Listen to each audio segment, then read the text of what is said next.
ಒಂದು ದೊಡ್ಡ ಅರಣ್ಯದಲ್ಲಿ ಎಲ್ಲಾ ಪಕ್ಷಿಗಳು ಸೇರಿ ಒಂದು ಸಭೆ ಮಾಡೋಣ ಅಂತ ನಿರ್ಧಾರ ಮಾಡಿದ್ರು. ಕಾರಣ ಏನ್ ಗೊತ್ತಾ? ಮಾನವರು ಮಾತ್ರ ಸಭೆ ಮಾಡ್ತಾರೆ, ನಾವ್ಯಾಕೆ ಮಾಡಬಾರ್ದು ಅಂತ ಕಾಗೆ ಕಾಳಿ ಐಡಿಯಾ ಕೊಡ್ತು. ಮುಂದಿನ ದಿನ ದೊಡ್ಡ ಮರದ ಮೇಲೆ ಸಭೆ ಶುರು ಆಯಿತು. ಎಲ್ಲರೂ ಸೈಲೆಂಟ್.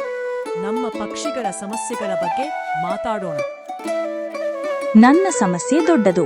ಜನರು ನನ್ನನ್ನು ಮನೆಗೆ ತೆಗೆದುಕೊಂಡು ಹೋಗಿ ಹಲೋ ನಮಸ್ಕಾರ ಅಂತ ಮಾತ್ರ ಹೇಳಿಸುತ್ತಾರೆ.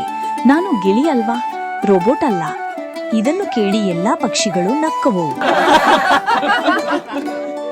ನನ್ನ ಕಾಲು ಇಷ್ಟು ಉದ್ದ ಇದೆ, ಓಡೋಕೆ ಹೋಗ್ತಾ ಇದ್ರೆ ಮೊದಲು ಕಾಲ್ ಹೋಗ್ತದೆ, ನಾನು ನಂತರ ಬರುತ್ತೇನೆ. ನನ್ನ ಸಮಸ್ಯೆ ಇನ್ನೂ ವರ್ಸ್ಟ್. ಮಳೆ ಬಂದಾಗ ನಾನು ನೃತ್ಯ ಮಾಡಬೇಕು ಅಂದ್ರೆ ಜನರು ಹೇಳ್ತಾರೆ ಇದು ಒರಿಜಿನಲ್ ಇಲ್ಲ ನಕಲಿನಾ.